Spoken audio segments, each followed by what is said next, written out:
네, 회복세를 보이던 부동산 시장이 최근 찬바람이 불고 있습니다. 변곡점을 맞이했다는 분석과 또 잠시 조정 국면이다 이런 분석이 동시에 나오고 있습니다. 전문가와 부동산 시장 전망해 보겠습니다. 고종환 한국자산관리연구 원장과 함께하겠습니다. 네, 안녕하십니까? 네, 안녕하십니까? 반짝 상승기를 좀 거치는 것 같았는데 네. 연말에 다시 좀 찬바람이 부는 것 같습니다. 전반적인 좀 시장의 흐름이라고 해야 될까요? 어떻게 그렇죠. 평가하십니까? 네, 그러니까 올해 1월 이제부터 오르기 시작한 부동산, 특히 네. 이제 서울을 비롯한 수도권 주택 가격이 9월까지는 확실하게 올랐습니다. 그러던 집값이 10월 이후에 변화가 나타나기 시작을 했고요. 네. 11월부터는 이제 하락세로 좀 전환했다라고 말할 수 있겠습니다. 참고로 말하면 2014년부터 집값이 오르기 시작했거든요. 네. 그랬던 집값이 2021년 10월경에 네. 수도권에 일단 고점을 찍은 것으로 보입니다.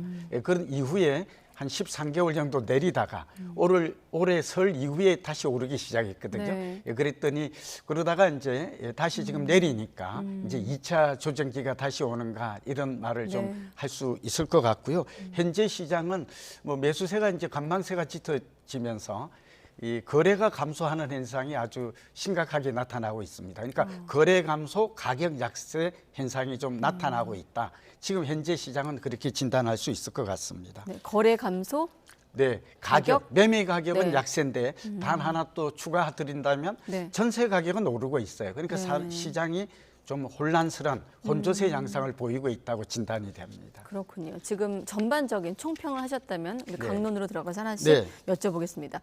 먼저 서울 강남 지역 최근 기사들도 좀 쏟아지고 있던데 비교적 네. 좀 안전 자산으로 분류가 되고 주택 시장의 지표로 좀 활용되는 곳 아니겠습니까? 하락세로 좀 바뀐 물론 뭐 워낙 비싸기 때문에 몇 억씩 떨어졌다고 해도 그렇죠. 체감하기 쉽지 않습니다만 네. 그 배경을 원인은 어떻게 보십니까? 네, 그렇죠. 우리가 이제 강남 집값이 내렸다는 것은 여러 가지 상징적 의미가 있죠. 이제 강남 시장은 아시다시피 집값이 오를 때 네. 좀 진원지, 중심지 역할을 하지 않습니까?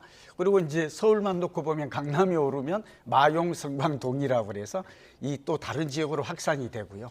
그다음에 이제 노도강, 금강구 뭐 이런 네. 외곽 지역으로까지 확산되는 그런 현상이 나타나기 마련인데 지금 특징은 이제 강남이 내렸다고 하는 것은 앞으로 서울 전체뿐만 아니라 뭐 수도권이나 지방으로까지 하락세가 뭐 저 개인적인 견해는 내년 초까지는 확실하게 그럴 것 같고요. 왜냐하면 내년 네. 2월부터 이제 봄 이사철이 시작이 되거든요.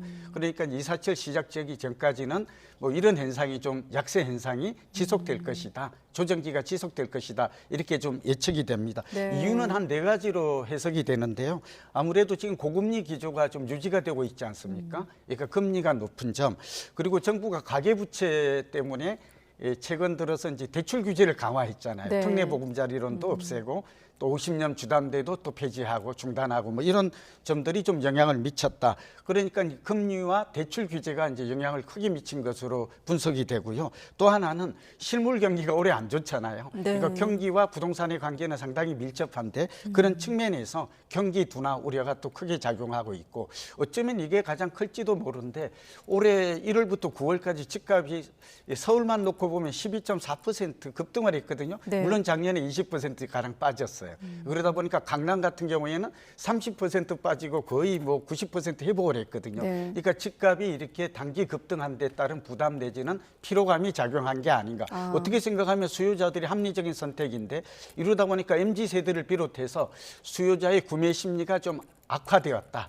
그러다 보니까 매수세가 감소하고 또 거래가 감소하고 매물이 쌓이면서 가격 약세 현상이 나타나고 있다고 분석됩니다. 고금리 어떤 영향, 또 하나 경기 둔화, 그리고 단기 급등에 대한 피로감을 네. 꼽으신다. 이런 것들이 여러 가지로 이제 한꺼번에 작용하고 있다고 네. 분석이 되죠. 자, 사실 그런데 집값 상승을 주도하기 때문에 말씀하신 영향이 있습니다만 요즘엔 또 부동산 시장을 양극화 현상이 또 심화하고 있다고 분석하고 있기 때문에 좀 네. 따로 분리해서 볼 필요도 있지 않을까 이런 생각도 들거든요. 네, 그렇죠. 지금 여러 가지 트렌드의 하나 중에는 이제 쏠림 현상, 양극화, 네. 또 편중 내지는 집중화 현상이 좀 나타나고 있죠. 그게 가장 강했던 곳이 역시 서울 강남, 네. 마용, 성광 이런 지역이었는데 이런 지역들의 특징은 오를 때는 많이 오르지만 내릴 때도 많이 내리는 특징이 있어요. 그리고 이런 움직임은 결국은 확산되는 경향이 있거든요. 네. 좀 전에 설명드렸듯이 결국 강남이 오르면 서울 전체 그리고 경기 인천도 또 영향을 받고 결국 이런 것들이 이제 천안 아산을 넘어서 대전 세종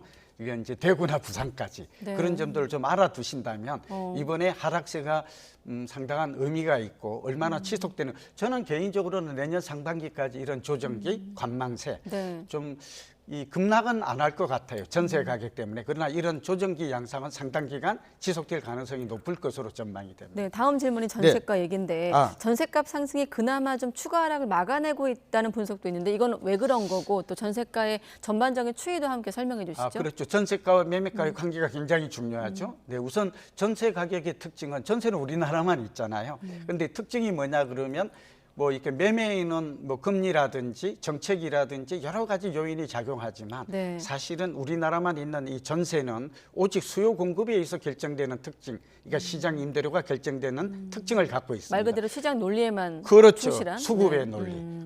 그러다 보니까 지금 전세 가격이 오른다는 것은 소위 말하면 공급이 부족하다. 정확하게는 입주 물량이 부족한 탓이다라고 네. 보여지고요. 우리가 이제 뭐 도표에도 나올 수 있겠습니다만 서울 같은 경우에는 올해만 보면 3만 약 3천 가구인데 작년에 사실은 3만 5천 가구가 입주를 했거든요. 준비한 도표가 아파트. 있거든요. 네.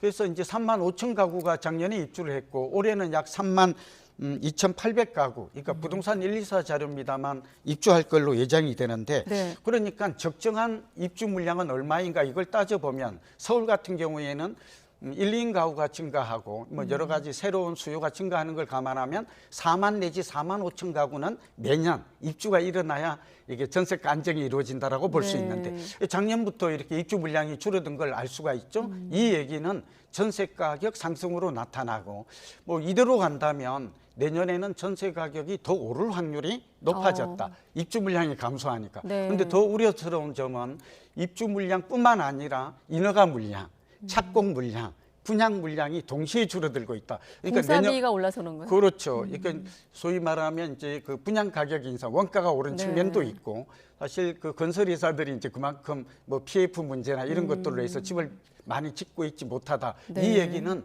전세난은 당장 내년까지뿐만 아니라 한 2, 3년 정도 더 지속될 가능성이 높다는 점에서 사실은 서민 주거 안정 측면에서는 상당히 심각한 문제라고 볼 수 있겠습니다. 자, 그럼 지금 말씀 정리하면 입주 예정 물량이 줄어든다. 서울 같은 경우 3분의 1 토막이 되기 때문에 전세가를 부추길 것이다. 그게 부동산 시장에 미칠 영향을 한번 예, 그렇죠. 여쭤보면요. 이제 그렇죠. 그러니까 입주 물량이 줄어든다고 하는 것은 전세 가격이 오를 확률이 높아졌다라는 네. 것이고 전세 가격이 오른다는 것은 우리가 이제 부동산 경제학에서는 1차 전세 가격이 오르면 2차 매매 가격은 1, 2분기 후에 오른다고 되어 있거든요. 그러니까 지금 전세 가격이 4개월째 올라요. 네. 이 얘기는 만약 이게 내년 봄까지 오르면 결국은 내년 하반기 이후에는 이제 전세 가격뿐만 아니라 매매 가격도 그러니까 전세와 매매 가격과의 관계 물론 다른 요인도 봐야 네. 돼요. 뭐 금리가 내릴 건지 아니면 실물 경기가 좋아질 건지 뭐 우크라이나 전쟁 이런 모든 것들이 영향을 미치겠지만 네. 지금으로 보아서는 전세 가격이 서울만 놓고 보면 전세난, 주거난이 심화될 수 있고 근데 문제는 이제 이럴 경우 가장 큰 피해를 보는 계층이 주거비 부담으로 인해서 무주택 서민 그러니까 전세가 오르면 월세가 오르고 월세가 오르면 매매가 오른다 네. 하는 측면에서 지금 정부 정책이라든지 여기에 대한 대응 대책이 좀 필요하지 않을까 봅니다. 네. 그래서 내년에 상반기까지는 좀 침체지만 그 이후엔 좀 회복할 것이다. 네, 매매 상정- 가격만 놓고 봤을 네, 때. 내년만 놓고 보면 뭐 의견이 두 가지가 있습니다. 네. 하나는 지금의 약세가 지속될 것이다. 그러니까 급락은 없지만 가격 하락이 좀 이어질 것이다라는 그런 주장이 하나 있고요. 네. 또 하나는 그러니까 급등은 아니지만 완만한 상승이 내년 하반기에 나타날 것이다. 저도 이제 그런 사람 중에 하나인데 네. 그 이유는 아까 말씀드린 대로 전세 가격이 오르고 입주 물량, 공급 물량이 줄어드니까 네. 그렇게 많이 급락이나 폭락 가능성은 적다. 상저하고 그리고 내년 하반기로 갈수록 미국을 비롯해서 금리가 좀 내릴 것이다. 그리고 이제 결국은 뭐 전쟁도 언젠가는 끝나지 않겠어요? 그렇게 되면 결국 실물 경기도 회복될 것이다. 우리나라만 놓고 보면 올해가 경제 성장률이 약 1.4%인데 내년에는 한 2.2, 2.3을 내다보잖아요. 네. 국내의 기관들. 그렇게 보면 결국 금리 내리고 그다음에 경제 성장률이 높아지면 이 경기와 부동산 경기와의 관계를 보면 결국 하반기 이후에는 부동산 경기가 계속 내리기보다는 상승으로 반전할 수 있는 기회가 올 것이다. 그리고 뭐 늦어도 부동산 경기 사이클로 보면 2025년, 그러니까 2021년 10월에 고점을 찍었다는 걸 시청자분들께서도 이 수치를 좀 기억할 필요가 있고 또 부동산 경기는 10년 주기설, 그러니까 5, 6년 오르면 4, 5년 내릴 수 있다. 지금은 큰 틀에서 보면 하락 조정기, 그러니까 2021, 22, 23 내년까지는 조정기의 큰 틀에서 놓일 것이다. 다만 4년 이후에는 이제 완만한 회복세가 나타날 가능성이 높을 것으로 뭐 국내외에서 지금 발표하는 걸 보면 내년에 전세는 오른다는 공통적이에요. 그러나 집값 전망에 대해서는 2, 3% 오를 것이라는 전망과 1, 2% 내릴 것이라는 전망이 지금 팽팽하게 맞서 있는 행국입니다. 네. 아까 2021년 고점을 말씀하셨는데 그때도 전세가가 매매가를 밀어올리지 않았습니까? 아, 그렇죠. 네, 그때와 지금이 좀 다르다면 고금리 상황일까요? 어떤 게 좀 다릅니까? 그때는 이제 문재인 정부 때, 지난 정부 때였는데 이때도 네. 전세가 먼저 올랐어요. 그러니까 주택임대차 보호법이 나오고 2021년에 그런 일이 있었죠. 그런데 뭔데 지금은 조금 좀 상황이 다르긴 해요. 그래서 어쨌든 고금리 기조가 이게 이제 집값 하락을 지금 멈추게 했고 그런데 강남 같은 경우는 아까 말씀드린 굉장히 좀 복잡한 양상인데 강남은 많이 오른 대신에 많이 내렸어요. 많이 내리다 보니까 저가 매수세가 들어와서 올해 상반기에 상당히 단기 급등했다라는 거잖아요. 그런데 지방 같은 데는 또 모양이 달라요. 양극화.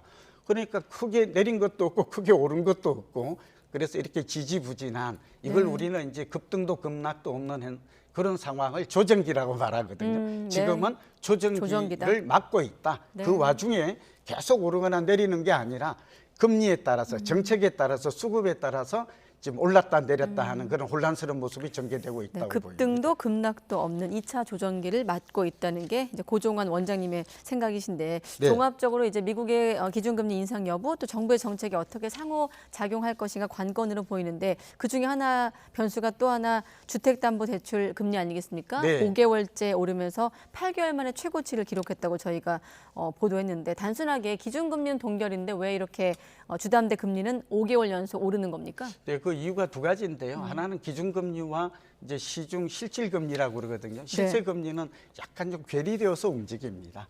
그러니까 이제 기준금리는 동결되었지만 현재 놓고 보니까 가계대출 금리가 현재 5.04고요.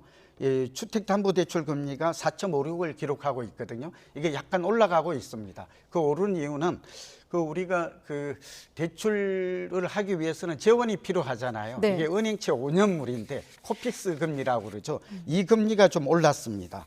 이게 4.71로 전달보다도 이제 0.28% 오르니까. 그러니까 대출 자금의 조달 금리가 비용이 상승하니까 또 대출 금리도 오르는 것이다. 이렇게 이해가 되고요.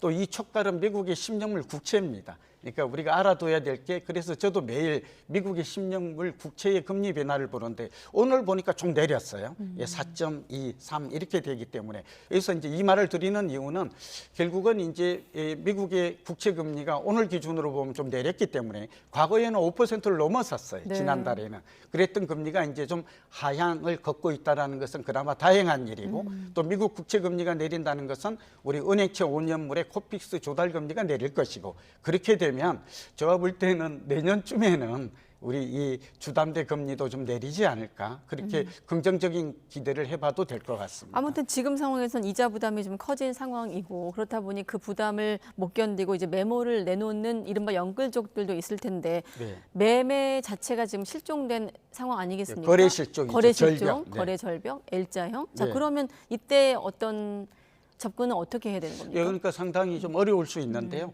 우선 앞으로 전망이 이제 그러니까 금리의 변화 또 실물 경기의 변화를 눈여겨볼 필요가 있다. 아까 이제 수급의 변화도 중요하다고 한 서너 가지 주요 변수를 설명을 드렸잖아요. 무주택자 입장에서는 저는 부동산 경기의 불확실성이 내년에 굉장히 높아요. 선거도 있고 또 언제쯤 미국이 지금 금리가 이제 고점을 찍었다고 하지만 뭐 2, 4분기 이후에는 미국이 금리를 내릴 것이다 이런 전망이 많이 나오고는 있지만 언제쯤 금리를 내릴지 우리는 알 수가 없죠. 그 얘기 한 시간이 상당 시간 된 것 같아요. 아, 네네. 그런데 그렇게 보면 내년에 불확실성이 높다. 우선 금리 인하가 언제일지 또 실물 경기가 언제 이럴 때에는 내년 상반기까지는 좀 관망하는 게 좋을 것 같고요. 다행한 점은 저는 분양을 통한 내 집 마련 전략은 여전히 유효하다. 그 이유는 올해 12월만 놓고 봐도 5만 9천 가구가 지금 분양이 풍년이에요. 이 6만 가구, 이 중에 거의 절반 2만 5천 가구가 수도권이거든요. 그러니까 요즘 집을 많이 사는 사람들이 서울 집값이 비싼 서울보다는 경기 인천을 많이 좀 관심 있게 보거든요. 네. 이들 지역에 이번에 12월에 물량이 나오니까 저는 기존의 주택을 지금 들어가는 것은 상당히 좀 애매모호하고 불확실성이 높은 측면, 네. 이미 또 서울은 집값이 많이 오른 상황에서 위험도 있다고 봅니다. 그래서 저는 내년 상반기까지는 기존 주택을 매입하는 것은 좀 관망하는 게 좋겠다. 네. 어떻게 두 번째는 그러나 분양이라든지 경공매 시세보다 싸게 사는, 왜냐하면 분양가는 또 앞으로 금리가 내리더라도 물가가 좀 안정되더라도 사실 내리기는 어려워요. 땅값도 그렇고. 그렇게 본다면 이제 지금부터 그 분양 청약 전략을 통한 내 집 마련, 그리고 경공매 시세보다 저렴하게, 또는 만약에 지금 비수기가 내년 1월까지 되잖아요. 네. 비수기 때 만약에 시세보다 5 내지 10%싼 급매물이 나온다면 급매물 그다음에 분양 위주로 접근할 네. 것을 권합니다. 알겠습니다. 끝으로 아까 속보가 나왔기 때문에 종부세 관련 집계가 나왔거든요. 올해 종부세 대상자가 지난해 3분의 1 수준이다. 이 속보와 함께 네. 종부세액도 급감했다고 나왔는데, 끝으로 자, 세부담이 좀 줄어든 것 아니겠습니까? 많이 줄어들죠. 한 80%. 이게 부동산 시장에 미칠 영향까지 좀 여쭤보겠습니다. 네, 그렇죠. 그러니까 지금 올해 한 100만 명 될 것이다. 80만 명 나오고요. 아까 지금 나왔습니다만 종부세 부과 대상 기준이 바뀌었잖아요. 네. 6억에서 9억, 그다음에 1주택자는 12억, 이게 부부 공동 1주택자는 이게 18억까지 됐어요. 그러니까 엄마 아파트 같은 경우가 공시가격이 작년에 20억이었는데 올해 15억 되니까 네. 그만큼 세금이 많이 거의 안 나올 것이다. 이런 얘기도 나오고 거의 80% 감소할 걸로 보이고요. 이렇게 되면 시장에 미치는 영향은 두 가지로 보입니다. 네. 하나는 이제 정부 세수가 이제 6조 7천억에서 2조가 줄어든 한 4조 7천억 정도로 줄어들게 되고, 네. 그렇게 되면 이제 세수가 줄어든다는 것은 여러 가지 또 국채를 발행해야 되는 그런 어려움이 좀 생길 수 있고요. 두 번째는 세금 부담이 이제 줄어든다는 점에서는 좀 긍정적이죠. 예, 그러나 우리가 이제 조세의 기능이 소득 재분배 기능도 있습니다. 그러니까 가진 자가 좀 세금을 많이 내야 되는데 이렇게 정권에 따라서 세금을 많이 냈다 적게 냈다 하는 이런 것들이 과연 조세 정의 공정성에 네. 적합한가 하는 문제가 있고, 시장 자체만 놓고 보면 세금이 줄어들게 되면 조세 정가 현상이 없어지거든요. 네. 그러니까 이것만 놓고 보면 거래가 정상화되거나, 그러니까 거래 감소를 좀 막을 수 있고, 부동산 가격 측면에서는 사실은 상승 요인으로 작용할 수 있습니다. 그러니까 다주택자나 고가주택자들이 그만큼 매물을 서둘러서 내놓아야 될 필요가 없고, 만약에 금리가 내리고 유동성이 증가한다면 다시 안전자산인 부동산으로의 수요는 증가할 가능성이 높다고 전망이 됩니다. 네, 알겠습니다. 고종환 한국자산관리연구원장과 부동산 전망해봤습니다. 고맙습니다. 네, 감사합니다.